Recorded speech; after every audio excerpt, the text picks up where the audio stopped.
오늘 말씀 마가복음 1장 1절의 말씀입니다. 함께 읽도록 하겠습니다. 하나님의 아들 예수 그리스도의 복음의 시작이라. 아멘.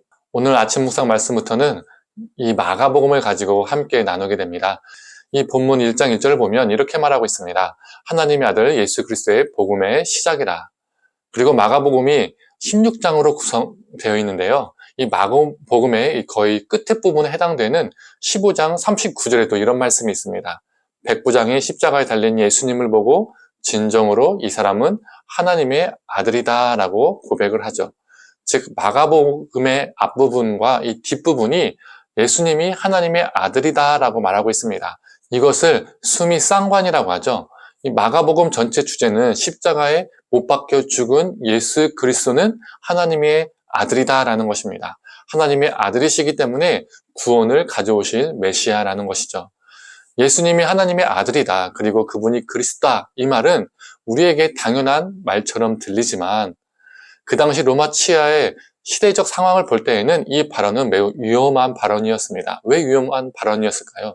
이 고대 근동 문화에서는 신이 있고 신이 지정한 신의 아들이 있었습니다. 그게 바로 신의 대리자였죠. 로마 제국에서 바로 황제가 신의 아들이었고 그래서 대리 통치자였습니다. 또한 세상의 구주로 불리며 신격화되기까지 했었습니다.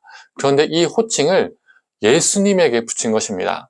황제가 신의 아들이 아니라 예수님이 신의 아들이다, 즉 하나님의 아들이다라고 복음서 가장 첫 줄부터 선포하고 있는 것이죠. 그리고 그리스도란 무슨 의미죠? 기름 부음 받은 자라는 의미입니다. 히브리어로 메시아죠.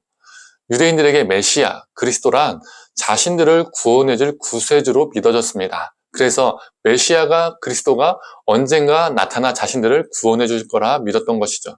그런데 이 호칭을 예수님에게 사용한 것입니다. 구세주는 오직 황제만 될 수 있는데 지금 예수님에게 이 말을 붙이고 있는 것이죠.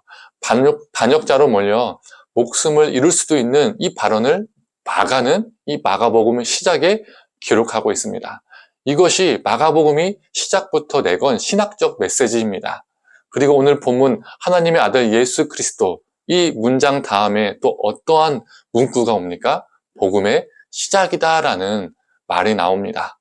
당시 로마 황제는 식민지에 종종 그의 전령을 보내서 복음이란 이름의 소식을 전했습니다. 그 복음의 내용이 무엇이냐면 전쟁에서의 승리, 또 새로운 황제의 등극, 또 왕자의 탄생, 황제의 방문, 황제의 생일, 이런 것 등이 이 복음에 관한 소식이었죠. 즉 그 당시 복음이란 황제와 관련된 좋은 소식에 붙이는 단어였습니다. 그런데 이 복음은 누구만 누리는 복음이죠? 황제, 그리고 황제의 사람들, 좀 더 크게 말하면 로마 제국만이 누리는 복음이었습니다. 로마로부터 고통받는 나라들은 로마가 전쟁에 승리했다는 소식이 결코 기쁜 소식, 복음이 될 수가 없죠. 로마의 식민지 백성들에게는 황제의 생일이 증오의 날이지 결코 복음이 될 수 없습니다. 즉 그들이 말하는 복음은, 로마가 말하는 복음은 특권층만 누리는 복음이었습니다. 그런데 황제에게만 사용할 수 있는 복음이란 단어를 마가는 지금 누구에게 사용하고 있습니까? 바로 예수님에게 사용하고 있습니다. 황제의 복음이 아니라 예수 그리스도의 복음을 선언하고 있는 것이죠. 이제 황제의 복음, 로마가 추구하는 복음과는 전혀 다른 것을 내가 너희에게 알려주겠다, 선포하겠다, 선언하겠다라는 말입니다. 그리고 복음의 시작이라고 말하고 있습니다. 여기서 시작은 헬라어로 아르케입니다.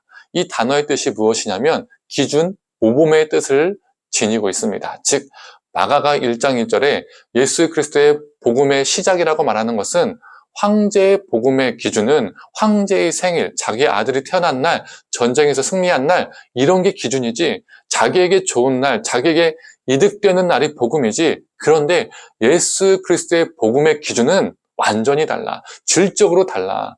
내가 이제 그것을 너희에게 들려줄게. 들어봐 라고 말하고 있는 것입니다. 또 이 아르케가 모범이라는 뜻도 가지고 있다라고 말씀드렸죠. 예수 그리스도가 이 땅에서 어떻게 사셨는지 그 모범을 들려줄게.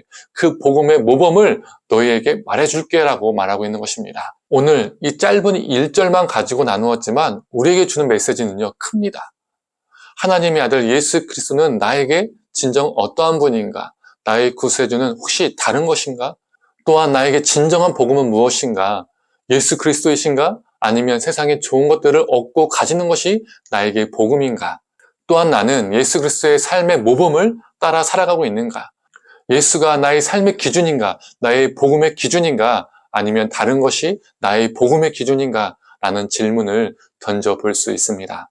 성도님들, 오직 구주이시고 우리의 참 복음이신 예수만 붙들기를 소망합니다.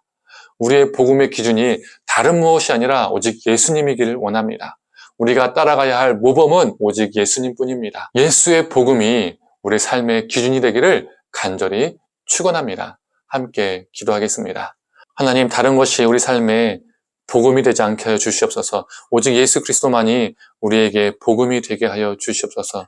오직 예수 그리스도만 붙들게 하여 주시고 예수 그리스도의 복음의 시작이라고 말씀한 것처럼 하나님, 예수 그리스도의 복음이 우리 삶의 모범이 되게 하여 주시고 기준이 되게 하여 주시옵소서. 다른 것을 기준 삼아 살지 않게 하시고 다른 것을 모범 삼아 따라가지 않게 하여 주시고 정말 예수가 우리 삶의 기준이 되어서 예수 그리스도의 길을 따라가는 자 되게 하여 주시옵소서. 예수의 모범을 따라가는 자 되게 하여 주시옵소서. 감사드리며 사랑에 많으신 예수님의 이름으로 기도드립니다.